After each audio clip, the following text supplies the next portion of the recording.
Hi, my name is Dilek Erden and today I will be reading a book called That's Not a Daffodil by Elizabeth Honey.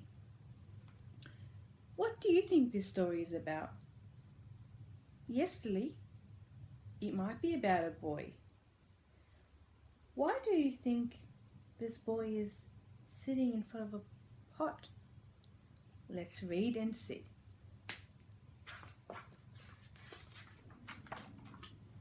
One day, Mr. Yilmaz from next door called in with a basket of apples and crumpled paper bag. "What is it?" asked Tom. "It's a daffodil," said Mr. Yilmaz. "That's not a daffodil," said Tom. "That's an onion." "Well, let's plant it and see," said Mr. Yilmaz. So they planted the bulb with the pointy end up in a large round terracotta pot. "There," said Mr. Yilmaz, patting it down. "That will grow into a beautiful daffodil."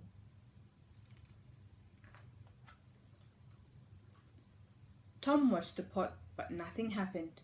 Nothing. The next time Mr. Yilmaz dropped by, he asked, "How's the daffodil?" "That's not a daffodil," said Tom. "That's a desert." "Then we will make it rain," said Mr. Yilmaz. Why do you think Tom is worried? Could it be because he's waiting for his daffodil to grow? Yes, Xavier, his daffodil hasn't grown. I like the way that you looked at the picture and saw that nothing has grown yet. So they made it rain and put it in the sun. When Mr. Yilmaz brought in a bunch of carrots, he asked, "How's the daffodil?" "Don't know," said Tom. "Well, let's have a look," said Mr. Yilmaz. "Now, what do you think?" asked Mr. Yilmaz. "That's not a daffodil," said Tom.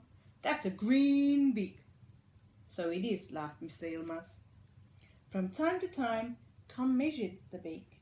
It was growing, and while Mr. Yilmaz was away in Turkey, the green beak opened up. "How's the daffodil?" asked Mr. Yilmaz when he came home. "That's not a daffodil," said Tom. "That's a hand with 5 flat fingers." "Green fingers," agreed Mr. Yilmaz. One blustery winter's day, Mr. Yilmaz blew in with a large pumpkin. "How's a daffodil, Tom?" "That's not a daffodil. That's Grandpa's hairs in the wind." Mr. Yilmaz chuckled. "He needs a haircut." It was pouring with rain when Mr. Yilmaz brought in a bucket of lemons. "Ah, no, now we can see the bud of the daffodil," said Mr. Yilmaz. "That's not a daffodil," said Tom. "That's a wet rocket." "To the moon?"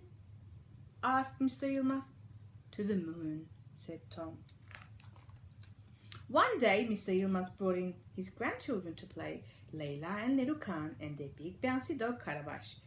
They were trying to catch Karabash when he bounded away and knocked the pot.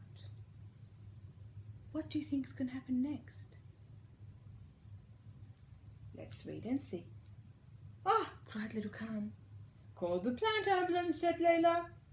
"Mr. Yilmaz!" yelled Tom. Mr. Yilmaz helped them pat in the soil back. "Will it still grow?" asked Tom. "I believe so," said Mr. Yilmaz.